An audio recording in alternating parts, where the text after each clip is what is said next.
What's up everyone? Welcome back to the channel. My name is रजत अरोड़ा और अगर आप लोग चैनल पर फर्स्ट टाइम आए हैं तो जाइए सबसे पहले जाकर चैनल को सब्सक्राइब कर दीजिए and then please press the bell icon, तभी आपको सारे नोटिफिकेशंस मिलेंगे क्योंकि हम लोग बहुत सारे वीडियोस लेकर आते रहते हैं related to accounts, related to business studies and related to economics. तो चलिए आज हम लोग स्टार्ट करने वाले हैं अपना क्लास 12th अकाउंटेंसी का बिल्कुल बेसिक सा चैप्टर और एक ऐसा चैप्टर जो कि क्लास 11th से काफी मिलता जुलता है। जी हाँ, आप लोगों ने क्लास 11th में फाइनेंशियल स्टेटमेंट्स पढ़ा था।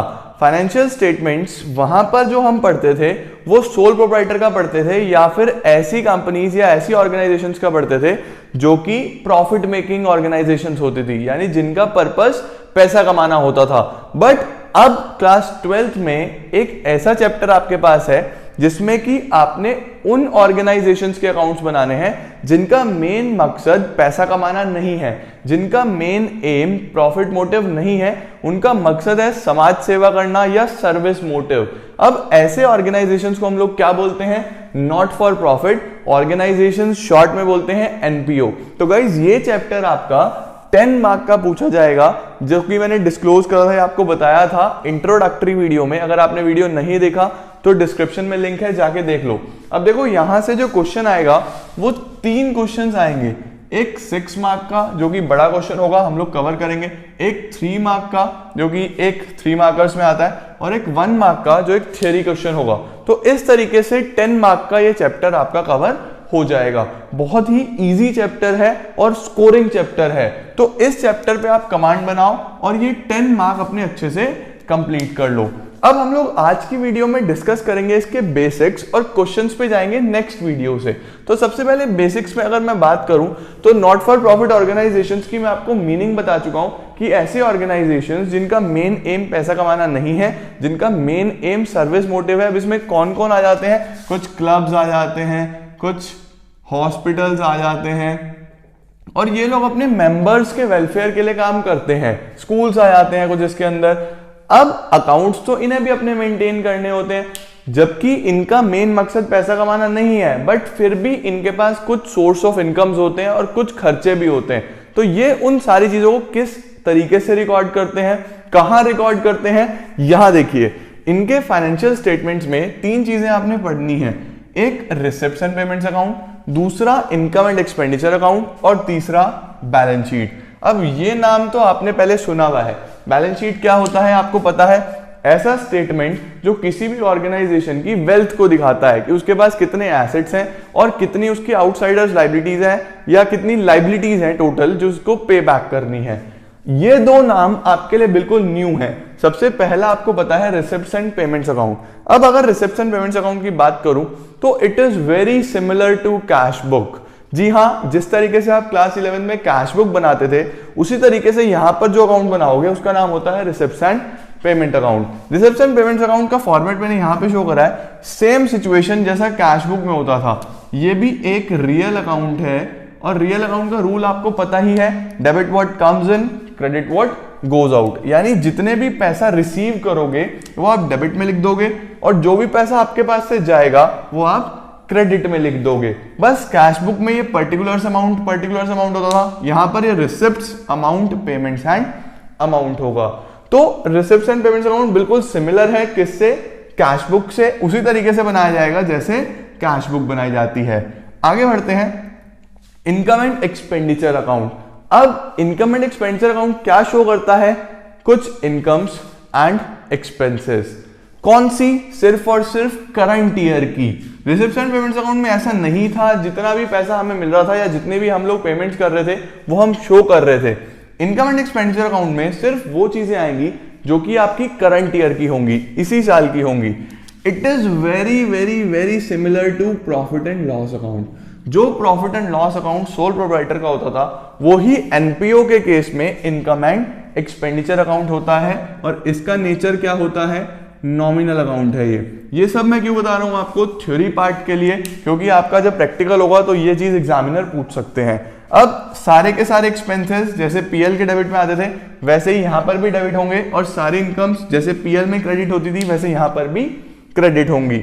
बस नेम फिर से चेंज हो गया, सारे एक्सपेंडिचर अमाउंट, सारे इनकम्स अमाउंट। आई होप ये आपको क्लियर है। बैलेंस शीट के फॉर्मेट में मुझे नहीं लगता हमें किसी डिस्कशन की नीड है, वही liabilities, amount, assets and amount. एक चीज नोट कीजिए, यहां पर हमने डेबिट क्रेडिट लिखा है, यहां ऐसा कुछ नहीं। क्यों? क्योंकि बैलेंस शीट में ये सारी चीजें शो नहीं होती, बैलेंस शीट इज स्टेटमेंट, जबकि ये दोनों अकाउंट्स हैं। ठीक है गाइस, अब आई होप आपको इतना पार्ट समझ आता है। या तो जल्दी से स्क्रीनशॉट ले लीजिए या फिर चीजों को साथ साथ नोट डाउन कर लीजिए। आगे बढ़ते हैं, आई होप आपने स्क्रीनशॉट ले लिया होगा। आगे बढ़ें तो कुछ इंपॉर्टेंट आइटम्स हमने डिस्कस करनी है जो कि आपको यूजफुल होंगी इस पूरी अकाउंटिंग में। इन आइटम्स को अच्छे से नोट डाउन कर लेना और अच्छे से समझने की कोशिश करना। अब देखो, आइटम्स को समझाने से पहले मुझे आपको कुछ छोटी छोटी चीजें याद दिलानी है जो आपने क्लास 11th में पढ़ी थी। देखो यार, हमारे पास एक्सपेंडिचर मेनली हमने क्लास 11 में 3 तरीके के पढ़े, कुछ रेवेन्यू एक्सपेंडिचर्स, कुछ कैपिटल एक्सपेंडिचर्स और कुछ deferred revenue expenditures. Similarly incomes भी हमने 2 पढ़ी, revenue receipts and capital receipts. यहां पर भी वो रूल यूज होने वाला है, किस तरीके से यूज होने वाला है आपने समझना है। देखो यार, जिस तरीके से हम लोग कुछ एक्सपेंस करते थे, फॉर एग्जाम्पल मैंने कुछ कार परचेज करी, अगर मैंने कार परचेज करी तो उस सिचुएशन में खर्चा तो हुआ, लेकिन हम उसको एक्सपेंस ना मान के अपना एसेट मानते थे। ऐसा क्यों मानते थे? क्योंकि हम लोग बोलते थे कि ये कैपिटल एक्सपेंडिचर है, ये एक कैपिटलाइज होने वाली आइटम है, यानी कि इस खर्चे को करके हमें इस चीज का बेनिफिट लॉन्गर टाइम तक मिलता रहेगा। यानी कोई भी ऐसी चीज जिस पे अगर हम खर्चा करते हैं और उसका बेनिफिट हमें लॉन्ग टाइम तक मिलता है तो हम उसको अपना एसेट बोलते थे। क्यों? क्योंकि वो कैपिटल नेचर की चीज होती थी, हम कभी कभी उस चीज को यूज करते थे, पूरे साल भर में वो यूज नहीं होता। सिमिलरली जो रोज के खर्चे होते थे, जैसे कि रेंट हो गया, सैलरी हो गया, वो सारे के सारे हमारे रेवेन्यू एक्सपेंडिचर्स हो जाते थे। वो हम लोग कहां शो करते थे? प्रॉफिट एंड लॉस के डेबिट साइड में। यानी कि सिंपल से बेसिक बात है कि अगर आपका कोई भी रेवेन्यू एक्सपेंडिचर होता है, यानी कि रोज का खर्चा होता है, वो हम पीएल के डेबिट में शो करते थे। और अगर कोई कैपिटलाइज्ड वाली आइटम होती थी, उसको हम कहां शो कर देते थे? बैलेंस शीट में। वही कॉन्सेप्ट आपने यहां भी याद रखना है, यानी कि अगर कोई रेगुलर आइटम है, रेकरिंग नेचर की आइटम है, रेवेन्यू नेचर की आइटम है, तो कहां जाएगी? इनकम एंड एक्सपेंडिचर में। और कोई नॉन रेकरिंग आइटम है या कैपिटल नेचर की आइटम है, यानी कभी कभी होने वाली है, साल में कभी एक आध बार, तो वो कहां जाएगी? बैलेंस शीट में। अब इस कॉन्सेप्ट को ध्यान में रखते हुए ये सारी चीजें समझना, फिर से रिपीट कर रहा हूं, अगर कोई रेकरिंग बार बार होने वाली आइटम है, रोज का खर्चा था, वहां पर भी जैसे सैलरी, वेजेस, वो कहां जाता था? पीएल में। यहां कहां जाएगा? Income and expenditure. और कभी कभी होने वाला नॉन रेकरिंग नेचर, वो कहां जाता है? Balance sheet. अब हमारे पास ये कुछ आइटम्स हैं, इनको आपने बहुत ध्यान से समझना है। सबसे पहला आइटम होता है subscription. Subscription main source of income होता है किसी भी एनपीओ के लिए। किसी भी एनपीओ के लिए जो मेन सोर्स ऑफ इनकम है वो क्या है? सब्सक्रिप्शन। अब सब्सक्रिप्शन है क्या? देखो, किसी भी क्लब का, ऑर्गेनाइजेशन का मेंबर बने रहने के लिए हमें टाइम टू टाइम उन्हें कुछ पेमेंट करना होता है, जिसको हम लोग क्या बोलते हैं? सब्सक्रिप्शन। फॉर एग्जांपल, मैं किसी क्लब का मेंबर बना हूं तो मुझे मंथली या एनुअली उन्हें कुछ ना कुछ पेमेंट करना होगा, जिसको मैं क्या बोलता हूं? सब्सक्रिप्शन, ताकि वो मुझे सारी सर्विसेज दें अपनी। तो इस तरीके की इनकम क्लब के लिए नॉर्मल कोर्स ऑफ बिजनेस में आ जाती है, यानी रोज उन्हें मिलता रहता है। तो सब्सक्रिप्शन कहां आएगा? डेबिट साइड में आएगा रिसेप्शन पेमेंट्स की, क्योंकि रिसिप्ट्स के डेबिट में आता है रिसिप्ट्स। और क्रेडिट साइड में आएगा इनकम एंड एक्सपेंडिचर अकाउंट की, क्योंकि यहां आते हैं इनकम। अब सर, बड़ा क्वेश्चन किस तरीके से आएगा एग्जामिनेशन में? देखो, एग्जामिनेशन में या आपको रिसेप्शन पेमेंट्स गिवन होगा या इनकम एंड एक्सपेंडिचर गिवन होगा।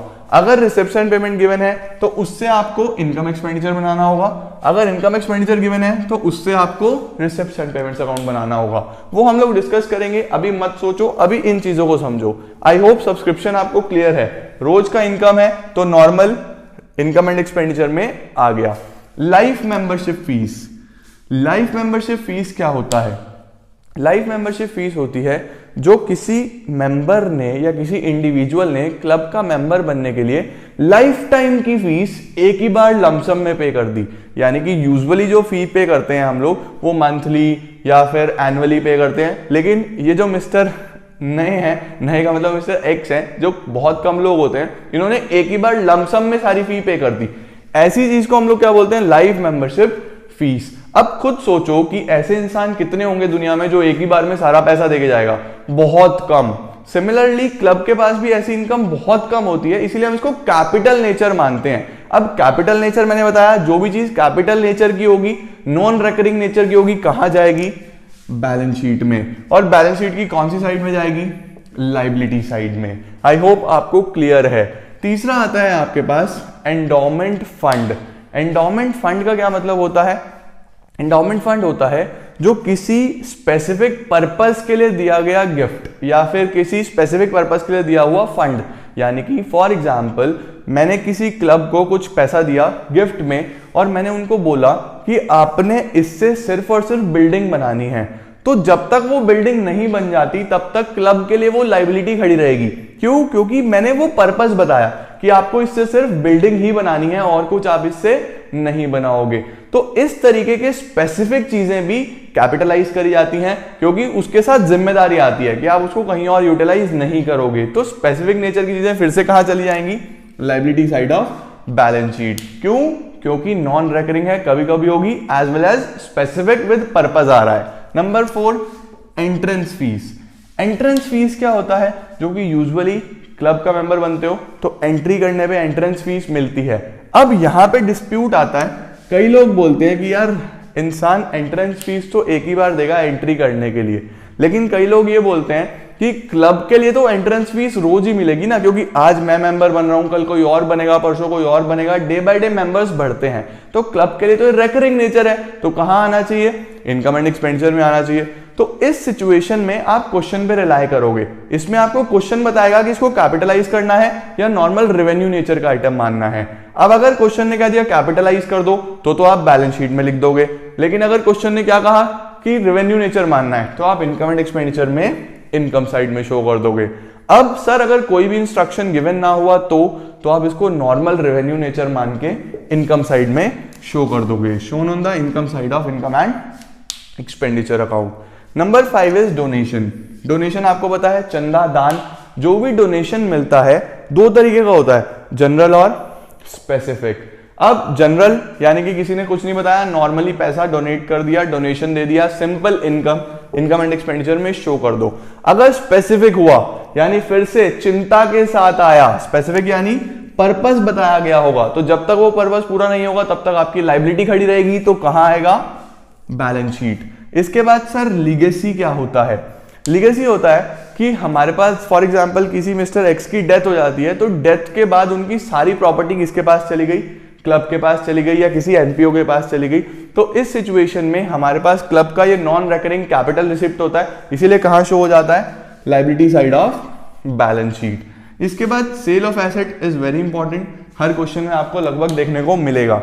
सेल ऑफ एसेट क्या है कि हमने कोई एसेट क्लब के पास था, उसने सेल कर दिया। अब एसेट सेल कर दिया तो एसेट तो गया, तो इसको बैलेंस शीट में एसेट में से माइनस कर देना। और अगर कोई भी प्रॉफिट या लॉस होता है, अगर प्रॉफिट हुआ तो फिर इनकम एंड एक्सपेंडिचर की इनकम साइड में शो कर देना, अगर लॉस हुआ तो एक्सपेंडिचर साइड में शो कर देना। ठीक है guys. Next, payment of honorarium. It is also very important term.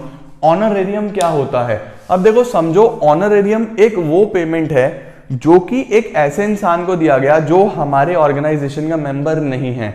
For example किसी क्लब ने 2 दिन के लिए किसी कॉलेज के लेक्चरर को बुलाया कि आप हम 2 दिन के लिए जितने भी हमारे मेंबर्स हैं उन्हें किसी भी टॉपिक के बारे में, फॉर एग्जाम्पल जीएसटी नया आया है तो जीएसटी के बारे में आप उन्हें समझाओ। तो उस लेक्चरर को जो फीस दी गई 2 दिन के लिए, उसको हम लोग क्या बोल देते हैं? ऑनरेरियम। यानी कि एक ऐसा एक्सपेंस जो कि हमारे एक नॉर्मल एम्प्लॉय को नहीं दिया गया है, किसी आउटसाइडर को दिया गया है, उसे हम बोलते हैं ऑनरेरियम। क्लब के लिए एक नॉर्मल खर्चा है तो debited to income and expenditure account, यानी कि एक्सपेंडिचर में शो हो जाएगा। तो ये थे गाइस कुछ बेसिक कॉन्सेप्ट्स, आई थिंक आपको क्लियर होंगे। इसमें आपको कोई भी डाउट आता है तो कमेंट सेक्शन में पूछ सकते हैं या फिर मुझे इंस्टाग्राम पर डीएम कर देना। इंस्टाग्राम का यूजर नेम बिल्कुल स्टार्टिंग में होगा और मैं ट्राई करूंगा यहाँ भी दिखा दूं, एज वेल एज इस सभी नोट्स के लिए ये सब मैं क्लिक करके मेरे टेलीग्राम चैनल पर अपलोड करूंगा, तो टेलीग्राम ज्वाइन कर लेना 11th के जैसा। अब 11th का ग्रुप सेपरेट कर दिया है और 12th का सेपरेट कर दिया है, तो 12th के सारे डिटेल्स 12th के ग्रुप में आएंगे।